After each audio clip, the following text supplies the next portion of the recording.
Hello students, in this video we are going to discuss the very basics about alkenes. तो बेटा alkenes क्या होते हैं ये हम लोअर क्लासेस से पढ़ते आ रहे हैं. Alkenes are the organic compounds. Alkenes are those hydrocarbons which contain carbon carbon double bond. ऐसे हाइड्रोकार्बन्स जिनमें कार्बन कार्बन का डबल बॉन्ड आए उनको हम एल्कीन्स बोलते हैं. In alkenes, for example, we have the first alkene, ethene, CH3 CH double bond CH2, propene, CH3 CH double bond CH CH3, butene, CH2 double bond CH CH2 CH3. This is also butene. So all these are what? All these are alkenes because इनमें आप देख रहे हो कि carbon carbon के बीच में double bond आ रखा है. If all the carbon carbon bonds are single, then the compound is referred to alkane. उसको हम alkane बोलते हैं, इनको हम alkenes बोलते हैं. जो alkenes होते हैं बेटा, इनका जनरल फॉर्मूला is CnH2n. जितने कार्बन होंगे हाइड्रोजन उससे डबल होंगे. आप देख भी सकते हो, इनमें देख लो, 2 कार्बन, 2 और 2 4 हाइड्रोजन, 1 2 3 कार्बन, 3 4 5 6 हाइड्रोजन. तो number of hydrogens will be double the number of carbon atoms in alkenes. ठीक है, ये बात होगी. इनका जनरल फॉर्मूला हो गया. एक इनके बारे में हम ये बोलते हैं कि इनको हम ओलेफिन्स भी बोल देते हैं. This is another name for alkenes. Alkenes are also called olefins and they belong to the unsaturated hydrocarbon category. Unsaturation means presence of pi bond between carbon and carbon. Unsaturation means presence of pi bond between carbon and carbon. So alkenes are unsaturated hydrocarbons. Alkanes are saturated hydrocarbons. Alkenes are unsaturated. इसके बाद बेटा अगर हम very briefly discuss करें structure of alkenes, तो structure of alkenes में हम क्या देखते हैं कि कार्बन कार्बन का सिंगल बॉन्ड होता है, डबल बॉन्ड होता है. और if carbon has double bond then carbon will be sp2 hybridized. Both the carbon atoms they are sp2 hybridized. So if this is carbon, ठीक है, और कार्बन की sp2 हाइब्रिडाइजेशन का मतलब है कि कार्बन के 4 ऑर्बिटल्स में से 3 ऑर्बिटल्स, एक s और 2 p, अगर हम ये ड्रॉ कर दें, carbon ground state is 2s2 2p2 and carbon excited state is, why do we draw excited state? So that we can have 4 unpaired electrons, because carbon ने 4 बॉन्ड्स बनाने के लिए उसके पास 4 अनपेड इलेक्ट्रॉन्स होने चाहिए. तो हमने ये वाले इलेक्ट्रॉन को प्रमोट कर दिया, एक्साइटेड स्टेट.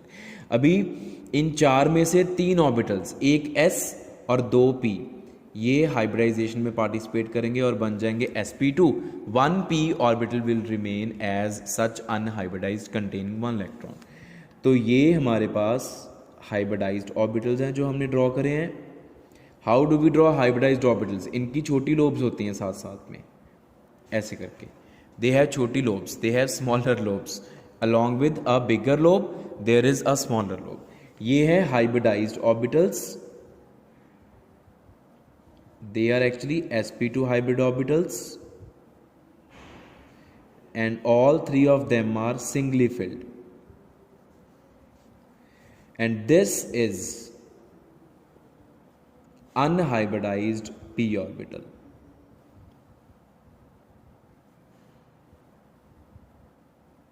ये unhybridized p orbital, this is also singly filled.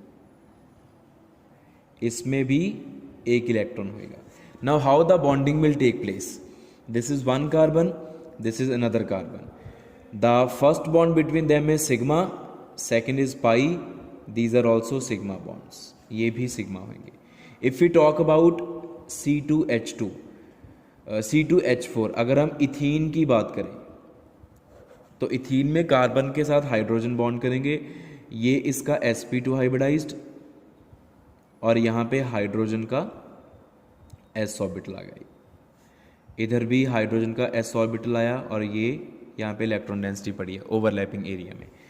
इधर भी ऐसे ही ड्रॉ करेंगे हम, this is hydrogens S orbital and this is the overlapped area. This is carbon-carbon first bond, which is sigma bond, and sigma bond is formed due to head-on overlapping of hybridized orbitals. And this is unhybrid p orbital of one carbon, this is of another carbon. They will show sideways overlapping in this way. They will bend towards each other and they will show sideways overlapping. So this is sigma bond, sigma bond, sigma bond, sigma bond, sigma bond, and this is the pi bond. This is the geometry या structure of alkenes. The geometry around carbon is trigonal planar. This geometry around doubly bonded carbon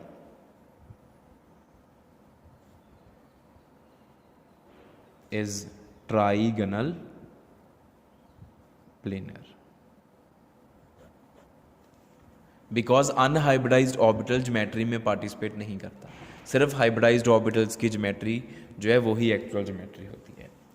ठीक है, इसी तरह से अगर हम कोई और एल्कीन की बात करेंगे तो यहाँ पे हाइड्रोजन की जगह पे मान लो कोई मिथाइल ग्रुप है तो कार्बन का हाइब्रिडाइज्ड ऑर्बिटल आ जाएगा।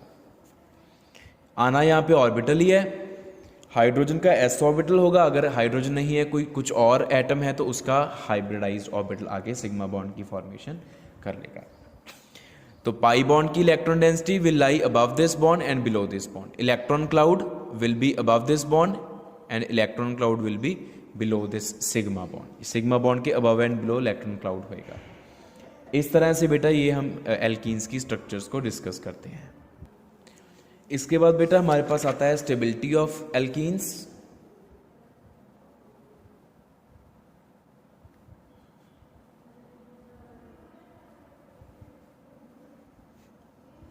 स्टेबिलिटी ऑफ एल्कीन्स में हम क्या देखते हैं बेटा, हमारे पास अलग अलग एल्कीन्स की जब हमने स्टेबिलिटी कंपेयर करनी होती है तो स्टेबिलिटी को मेजर कैसे करते हैं। First of all stability of alkenes is measured in the form of heat of hydrogenation. Heat of hydrogenation क्या है?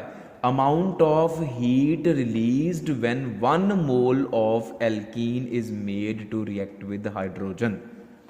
When 1 mole of alkene is hydrogenated, made to react with hydrogen H2, उस reaction में जितनी heat release हुई उसको हम बोलते हैं हीट ऑफ हाइड्रोजनेशन। और रिलेशनशिप क्या है? More heat of hydrogenation of any alkene means less stability and vice versa. तो क्या हमने रिलेशनशिप बना रखा है कि जब कोई एल्कीन की हाइड्रोजनेशन करी जाएगी जितनी ज़्यादा हीट रिलीज होगी इसका मतलब वो एल्कीन उतना कम स्टेबल था, और जितनी कम हीट, जिस एल्कीन की हीट ऑफ हाइड्रोजनेशन कम होगी वो ज़्यादा स्टेबल होएगा। तो हीट ऑफ हाइड्रोजनेशन या एंथैल्पी ऑफ हाइड्रोजनेशन भी हम बोल देते हैं, ये क्वांटिटेटिव वैल्यू है और ये स्टेबिलिटी को क्वांटिटेटिव पॉइंट ऑफ व्यू से कंपेयर कर सकते हैं, मेजर कर सकते हैं स्टेबिलिटी को।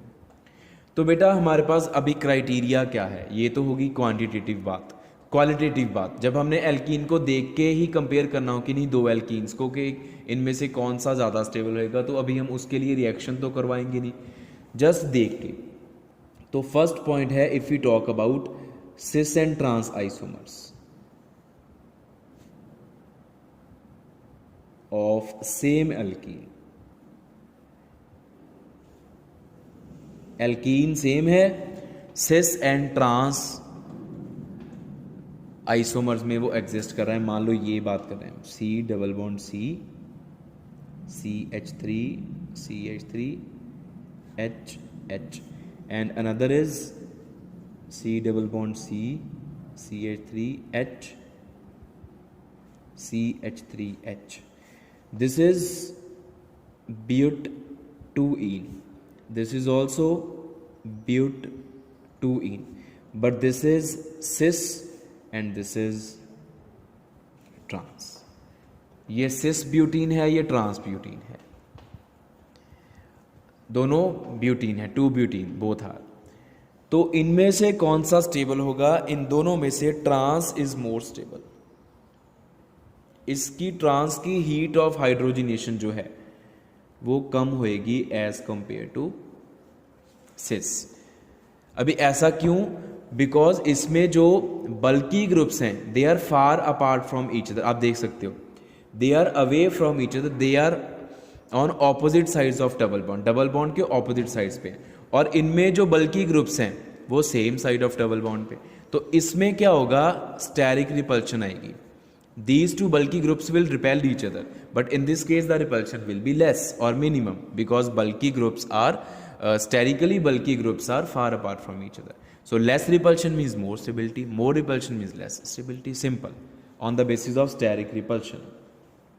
And second है हमारे पास on the basis of number of alkyl groups present upon doubly bonded carbons.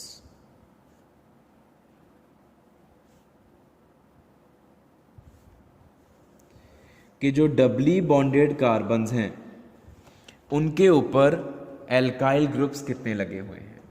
जितने ज़्यादा एल्काइल ग्रुप्स होंगे कार्बन के ऊपर, डबल बॉन्ड वाली कार्बन के ऊपर, उतनी ज़्यादा stability. More number of alkyl groups attached to sp2 hybrid carbon, more will be the stability. जैसे फॉर एग्जाम्पल अगर हम बात करें, we have CH2 double bond CH2, then we have CH3 CH double bond CH2 and one we have CH3 CH double bond CH CH3। ये 3 alkenes हैं हमारे पास। इनमें क्या है? जो डबली बॉन्डेड कार्बन है उनके ऊपर सिर्फ हाइड्रोजन है। इसमें क्या है? One of the doubly bonded carbon is having one methyl group, और इसमें क्या है? डबली बॉन्डेड कार्बन दोनों के पास एक एक मिथाइल। तो इसमें सबसे ज़्यादा नंबर ऑफ एल्काइल ग्रुप्स है अराउंड द डबल बॉन्ड, इसमें उससे कम, इसमें एल्काइल ग्रुप है ही नहीं। तो this will be most stable out of these 3 compounds. इन तीनों एल्कीन्स में से ये सबसे ज़्यादा स्टेबल होगा। तो जितने ज़्यादा एल्काइल ग्रुप्स आएंगे उतनी ज़्यादा स्टेबिलिटी होगी। What is the reason behind it? Reason is hyperconjugation.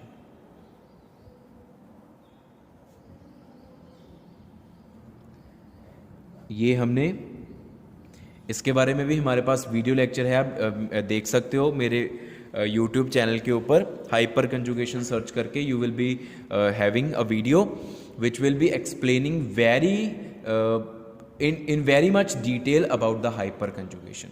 More is the number of hyperconjugating structures, more is the stability of any substance.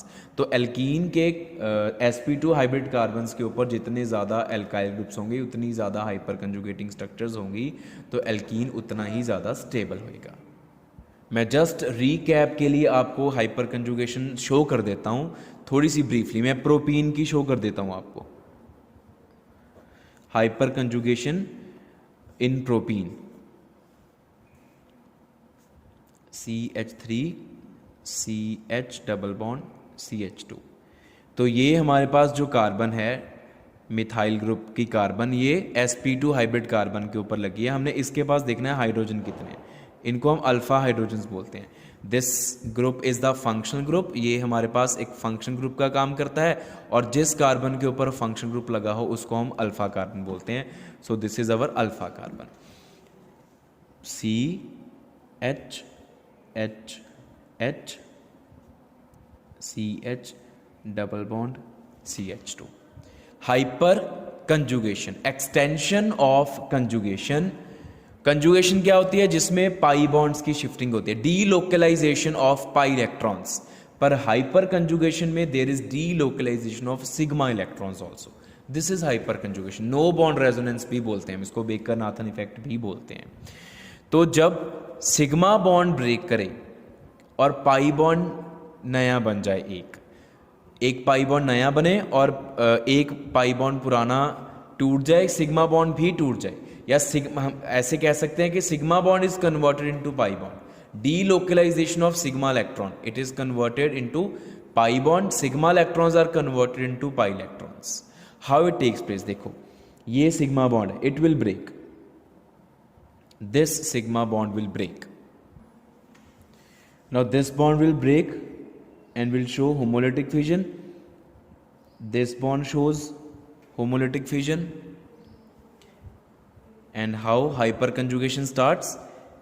Here we got H dot, C, इसके साथ 2 hydrogen लगे हैं. अब इस C के पास एक single electron आएगा, this C will be having single electron.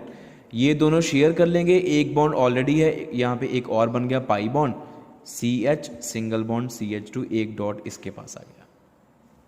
अभी टर्न बाय टर्न जो अल्फा कार्बन के तीनों अल्फा हाइड्रोजन्स हैं वो तीनों ये इफेक्ट शो करेंगे इस तरह से.